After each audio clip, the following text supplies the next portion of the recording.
enigma da mansão assombrada. Mas um jovem corajoso decidiu investigar o mistério da mansão assombrada. Ele entrou na mansão com sua lanterna e sua câmera, determinado a desvendar o enigma.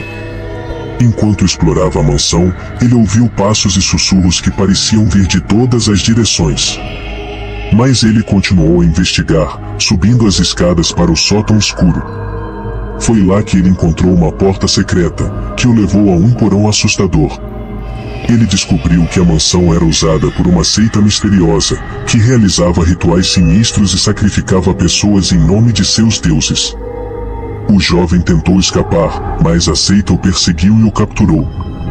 Ele nunca mais foi visto novamente e a lenda da mansão assombrada continuou a assombrar a cidade. As pessoas aprenderam a nunca mais se aventurar em lugares onde não devem ir. O Homem do Saco. O Homem do Saco é um mito brasileiro que assombra a mente de muitas crianças. A lenda diz que um homem malvado sequestra crianças que se comportam mal e as coloca em um saco, levando-as embora para um destino desconhecido. Dizem que o Homem do Saco é alto e magro, vestido com roupas pretas e um chapéu velho. Ele se esconde nas sombras, observando crianças que brincam sozinhas na rua ou que se afastam de seus pais. Ele as surpreende, colocando-as em um saco e fugindo antes que alguém possa impedi-lo. Embora muitas pessoas acreditem que o Homem do Saco é apenas uma lenda urbana, muitas histórias de crianças desaparecidas no Brasil contêm descrições semelhantes. A lenda é uma advertência para que as crianças não saiam sozinhas e fiquem longe de estranhos. O Hotel Tropical Tambaú. A história real e sinistra de hoje é sobre o Hotel Tropical Tambaú. Esse hotel foi construído em 1971, na cidade de João Pessoa, na Paraíba, com uma arquitetura circular e futurista. O hotel era considerado um dos mais luxuosos e modernos do país, mas também escondia uma história macabra. Segundo a lenda, o hotel foi erguido sobre um antigo cemitério indígena, e os ossos dos nativos foram usados como material de construção. Por causa disso, o hotel seria amaldiçoado e assombrado pelos espíritos dos índios, que se manifestavam de diversas formas, como vozes, ruídos, aparições, objetos que se moviam, luzes que piscavam, portas que batiam e até mesmo ataques físicos. Muitos hóspedes e funcionários relataram experiências aterrorizantes no hotel, e alguns chegaram a ter ataques cardíacos ou morrer de forma misteriosa. O hotel foi fechado em 2020, após uma crise financeira, e desde então está abandonado, se deteriorando. O Lobisomem de Itacaré. Em uma noite de lua cheia, um casal de namorados resolveu acampar em uma floresta, em plena Mata Atlântica, próxima à cidade de Itacaré, na Bahia. Eles levaram barraca, comida, bebida e uma câmera para registrar a aventura. No entanto, o que era para ser uma diversão se tornou um pesadelo. Por volta de 2 horas da manhã, eles começaram a ouvir uivos e latidos vindos da mata. Curiosos, eles saíram da barraca e foram ver do que se tratava. Lá, eles avistaram uma criatura horrenda, que parecia uma mistura de homem e lobo, com pelos negros, olhos vermelhos, garras afiadas e dentes pontiagudos. A criatura os encarou com um olhar feroz e avançou na direção deles. O casal entrou em pânico e correu para a barraca tentando se proteger. A criatura os perseguiu, rasgando as lonas, arrancando as estacas e... Infelizmente o trecho teve que ser retirado, mas basicamente o casal foi de arrasta para cima. A câmera que estava ligada registrou toda a cena. Uma semana depois, a polícia foi acionada pelo desaparecimento de 2 jovens. Ao intensificarem as buscas, os policiais encontraram o local do acampamento. Era um cenário de guerra, com roupas rasgadas, marcas de mordidas e diversos utensílios destroçados, mas nada de corpos. A única pista era a câmera, que estava intacta e continha as imagens do ataque. Ao assistir ao vídeo, os policiais ficaram chocados com o que viram e não conseguiram explicar o que era aquela criatura. A história se espalhou pela localidade e muitos acreditaram que se tratava de um lobisomem.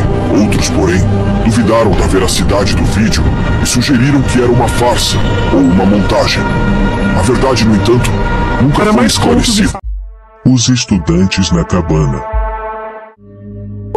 Em 1975, um grupo de estudantes de medicina da Universidade de São Paulo decidiu fazer uma viagem para o interior do estado, a fim de conhecer algumas lendas locais.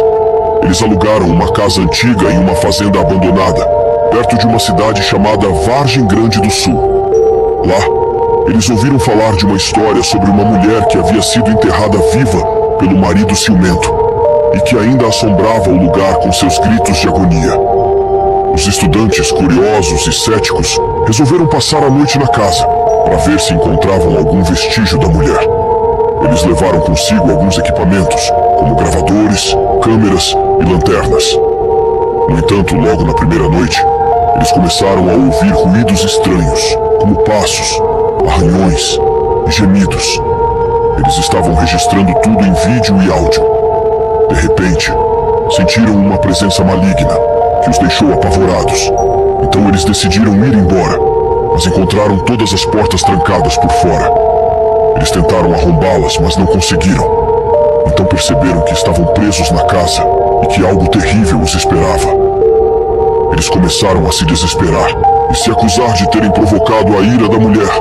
Também começaram a ver vultos, sombras e rostos deformados nas paredes.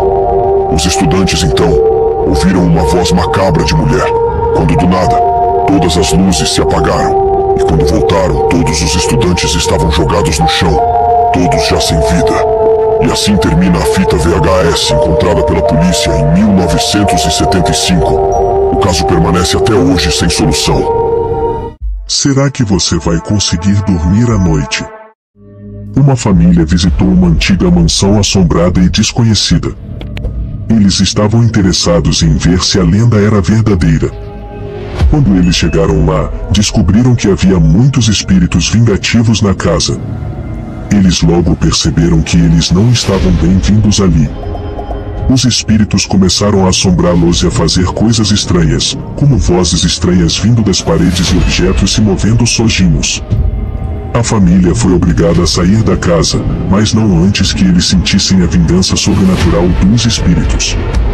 Os espíritos os assombravam por toda parte que eles iam, até que finalmente eles conseguiram escapar.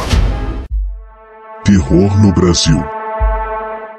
Terror no Brasil. No começo, havia um jovem estudante universitário que decidiu fazer uma pesquisa sobre lendas e histórias de terror no Brasil. Ele escolheu uma pequena cidade no interior para fazer sua pesquisa. No meio, ele começou a ouvir histórias sobre um espírito maligno que assombrava a cidade, causando desaparecimentos e mortes. Ele decidiu investigar mais a fundo e logo descobriu que a cidade estava sendo assombrada por um espírito vingativo de uma mulher que havia sido assassinada anos atrás. No fim, o estudante descobriu que era necessário realizar um ritual para acalmar o espírito da mulher e colocá-lo em paz. Ele conseguiu realizar o ritual com a ajuda de moradores locais e a cidade finalmente foi livrada do espírito maligno. O estudante concluiu sua pesquisa e escreveu um livro sobre sua experiência. Um segredo terrível escondido no porão. Foi criado em uma região rural na década de 60, e naquela época existia uma lenda na qual as pessoas mais ricas, quando o patriarca da família morria, elas deixavam o corpo no porão para que o mesmo vivesse na casa eternamente. A família sempre se mudava e o local ficava abandonado após a morte. Cresci ouvindo isso de meus pais e avós. Ainda sem acreditar que isso pudesse ser verdade, decidi entrar em um casarão abandonado, no qual as pessoas diziam ter um corpo sentado em uma cadeira no porão há anos. Entrei no local e após vasculhar alguns cômodos, ouvi alguém gritando pelo meu nome repetidamente, cada vez mais próximo de mim, com uma voz arrepiante. Naquele momento as certezas se tornaram dúvidas e corri para fora daquele local sem olhar para trás. Nunca soube o que realmente estava naquele casarão abandonado. Hoje à noite.